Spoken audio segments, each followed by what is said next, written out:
Oke, teman-teman, hari ini ketemu lagi sama gua. Waktunya time to share atau di Novetra Koplok. Karena berhubung ya inilah rutinitas gua.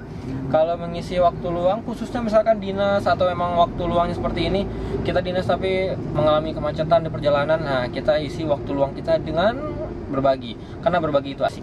Oke, untuk kali ini berhubung gua jalannya dengan seorang perempuan yang cantik, yang baik, yang punya pengalaman beribu-ribu pengalaman. Nah, mungkin hari ini gue mau share nih ke teman-teman sekalian. Karena berhubung beliau ini narasumber gue ini yaitu mantan best employee di BPJS Ketenagakerjaan Regional Jawa Barat. Asik. Nah, jadi pada teman-teman semua, sekarang kita pengen tahu nih gimana sih tips-tips mau menjadi best employee kah, atau mungkin ada persiapan khusus atau emang ada hal-hal yang harus dipersiapkan. Nah, kita tanya langsung. Oke, kita langsung lihat ke orangnya. Oke, halo. Halo. Perkenalin diri dong, Bu. Ya, saya Astriana Novitasari, biasa dipanggil dengan Astri. Biasa, Bu Astri ya. Iya. Saya panggil Bu Astri. Bu Astri ini kebetulan berapa lama di BPJS Ketenagakerjaan, Bu? Ini di tahun ke-12. Ke tahun 12. 12 tahun berarti udah mengabdi ya. Iya, betul. Mungkin sedikit review aja, Bu. Sebelumnya di mana dan mungkin awal masuk di mana, boleh sedikit aja. Pertama ditempatkan di 2005 itu di kantor cabang Cimahi. Sebelumnya memang sudah pernah bergabung dengan perusahaan ekspatriat Jepang. Oke. Gitu. Jadi punyalah sedikit pengalaman. Juga ya. Di Cimahi berapa tahun? Kurang lebih 10 tahun. 10 tahun, oke, 10 tahun. Masuk ke cabang Soekarno-Hatta sekitar 2 tahun, kemudian terakhir bergabung di akhirnya bermuara di Bandung Suci ya. Betul. Di kantor kita. Oke. Yang orangnya asik-asik. Asik-asik ya. Anyway, teman-teman, katanya, tapi kita konfirmasinya, apakah betul Ibu Astri ini pernah mendapatkan reward itu sebagai Best Employee BPJS Ketenagakerjaan Regional Jawa Barat? Apa betul, Bu? Ya, betul. Saat itu saya kebetulan mewakili Jawa Barat untuk bisa berkompetisi nasional di BPJS Ketenagakerjaan terkait Best Employee di tahun 2016. Alhamdulillah. Nah, kira-kira Bu Astri, mungkin bisa dibagi ke teman-teman ke Vetra juga sebagai junior dari Bu Astri, apa sih tips-tips menjadi best employee atau pengen menjadi best employee di BPJS Ketenagakerjaan? Ini versi Bu Astri, kita nggak usah bicara menurut orang, mungkin pandangan orang itu berbeda-beda ya. Tapi sekarang kita belajar dari yang sudah berpengalaman dan yang sudah pernah juara juga. Yang pertama, Bu Astri. Sebetulnya dalam meraih suatu prestasi apapun sebetulnya itu kan by proses ya. Tuh. Dan saya termasuk orang yang sangat menghargai proses gitu. Jadi intinya sih sebetulnya kalau kembali ke filosofi saya bekerja gitu kan. Jadi filosofi saya atau tujuan akhir saya bekerja adalah hanya satu, Pak Vetra. Ya, apa tuh? Jadi hanya ingin, so simple lah, sederhana sekali. Saya hanya ingin selalu bisa bermanfaat bagi sekeliling saya. Bermanfaat untuk orang. Just that. Nggak ada lain. Nah, dengan begitu kita akan selalu bisa memberikan kontribusi penuh kepada sekeliling kita, memberikan inovasi dan semua apa yang mengikutinya lah terkait itu gitu. Dan jadi dimanapun saya berada, ya saya punya brand image saya itu seperti apa gitu kan, karena prinsip-prinsip saya bekerja itu saya pakai di beberapa cabang dan terus akan saya gunakan meskipun saya berada di cabang manapun gitu. Jadi dimanapun ya, cabangnya tetap kita stay dengan kualitas kita. Ya kita menunjukkan inilah saya gitu ya. Betul, setuju sekali. Dan konsistensi itu sangat harus kita perjuangkan ya. Jadi kalau untuk memberikan suatu yang baik gitu kan, dengan cara yang baik, dengan niat yang baik, proses yang baik, dikomunikasikan dengan baik, insya Allah hasilnya juga baik nih Pak Vetra. Oke, yang pertama kita simpulkan, kalau misalnya kita terus menjaga konsistensi dari kualitas kita pasti cenderung kita memberikan manfaat untuk orang sekitar kita. Jangan kejar prestise, tapi kejarlah prestasi. Oke. Yang kedua, Bu Astri, sip. Yang kedua, kalau terkait best employee tadi sih memang karena ada kriteria khusus. Tentunya mungkin sedikit bocoran Bu Astri, apa sih yang harus kita persiapkan gitu? Yang pertama adalah substansi, yang kedua proses tadi yang nggak mungkin kita hilangkan ya. Kalau substansi itu udah jelas ya, karena kan itu adalah proses administrasi ya. Pada saat itu kan kalau substansi itu terkait tes tertulisnya, dan pada saat itu saya terbantu dengan konten-konten yang ada di e-learning lah. Berarti e-learning itu sangat bermanfaat ya? Oh iya, jelas. Dan kita harus mengupdate gitu karena semua substansi kita dari sana gitu. Jadi kita tahu knowledge produk kita dan proses update institusi kita berkembang seperti apa ya di e-learning lah. Nah ini, kalau kita nggak belajar sendiri, orang mungkin belum tentu ngasih tahu kita, benar nggak? Betul. Sip. Selanjutnya. Yang kedua ada tes seleksi wawancara ya. Wawancara. Dalam hal itu memang proses yang nggak bisa dihianati nih Pak Petra. Jadi namanya hasil itu tidak pernah mengkhianati proses. Betul. Jadi proses itu yang memang kalau saya lihat, karena kan kalau dari wawancara ini kan bobotnya cukup besar gitu kan.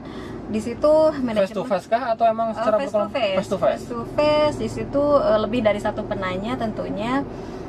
Substansi juga kita sampaikan, ditanyakan di sana. Terus yang paling penting adalah proses kita berkontribusi atau tidak kita terhadap manajemen, inovasi apa yang sudah kita lakukan dan diimplementasikan kan di unit gitu kan, apa pengaruhnya terhadap unit. Jadi lagi-lagi adalah ujung-ujungnya adalah kinerja unit. Berarti kita tuh nggak bisa menjadi karyawan yang biasa ya, harus menjadi karyawan yang luar biasa, betul nggak? Betul. Harus kita memberikan inovasi tanpa harus keluar dari kaidah substansi yang telah ditetapkan oleh BPJS Ketenagakerjaan, betul nggak? Setuju sekali Pak Petra gitu. Terus kalau misalkan gini Bu Astri, apakah best employee ini melihat angkatan, misalkan ini untuk angkatan yang lama aja atau yang senior aja, atau mungkin yang junior pun berhak mendapatkan penghargaan ini gitu loh? Berhak ya. Memang ada ketentuannya ya, ada masa kerja juga ditentukan di situ karena kan ya sebagai indikator juga gitu. Tapi bukan berarti yang junior itu tidak bisa mengikuti jadi dalam hal ini unit yang mengusulkan juga harus memberikan kesempatan seluas-luasnya untuk semua karyawan yang memang capable untuk bisa berkompetisi seperti itu. Jadi kalau misalkan gini, tadi Bu Astri udah ngasih tipsnya, udah substansi kita kuasai, kreativitas, inovitas terus dikembangkan. Terus kalau misalkan di kantor kita punya berbagai macam kandidat, kira-kira menurut Bu Astri kan perlunya proses seleksi ya. Betul. Seleksi itu biasanya untuk menghadapi proses seleksi itu gimana sih cara kita gitu loh? Memang gini ya, kita kan memang harus dibudayakan untuk speak di depan umum gitu kan. Public speaking public speaking, terus negosiasi skill gitu kan. Itu sebenarnya kita bisa pelajari gitu seiring waktu. Tapi kalau kita tidak terbuka akan hal-hal seperti itu gitu kan, ya sulit memang. Jadi memang kita harus belajar dari awal, selalu belajar dengan siapapun dan dimanapun gitu. Mau belajar sama yang muda pun kita harus selalu betul. Kita nggak bisa dan belajar tuh nggak hanya di internal atau wawasannya itu memang harus sangat-sangat open mind, dalam artian wawasan dari luar juga kita harus konsumsi itu gitu. Jadi pada saat nanti, karena kan kita pelanggan ya, kita kan di jasa gitu kan, referensi atau wawasan informasi itu sangat kita butuhkan pada saat kita menghadapi pelanggan Pak Petra. Luar biasa ya dari semua pengalaman Bu Astri. Sedikit dong pengalaman Bu Astri, gimana sih dulu awalnya kok bisa terpilih menjadi best employee? Tahap apa aja sih yang nggak bisa dilupain atau yang berkesan gitu loh? Ya sebenarnya unik juga ya, karena pada saat itu saya komplain terkait sistem yang berlangsung di unit saya terdahulu. Jadi pada saat itu yang dipilih adalah kandidat yang memang sudah gugur sebelumnya di tahun sebelumnya. Saya pada saat itu komplain, kenapa kita nggak kasih kesempatan sama yang lain gitu. Kita bukalah seluas-luasnya, jangan sampai begini Pak Petra. Sebetulnya ada 1-2 orang atau banyak orang yang sebetulnya mempunyai kapasitas berlebih yang mumpuni lah ya. Betul, yang sudah capable tapi dia nggak diberikan kesempatan gitu. Jadi kita harus buka seluas-luasnya kesempatan itu, karena Best Employee ini kan ajang nasional ya. Setidaknya kita tahu nih posisi kita atau nilai jual kita di secara nasional tuh seperti apa. Betul. Gitu. Berarti kita juga harus memberikan kesempatan ke teman-teman ya. Betul. Jadi betul. jangan sampai dia lagi atau betul, itu lagi. Betul, nggak, Bu? betul. Dan ini harus sangat-sangat fair lagi dimulai dari usulan unit kerjanya. Oke. Seperti itu. Nah, setelah mendapatkan predikat sebagai Best Employee tahun kemarin ya, Tahun 2016. Ya. Kira-kira apa sih yang Bu Astri rasakan setelah mendapatkan penghargaan tersebut?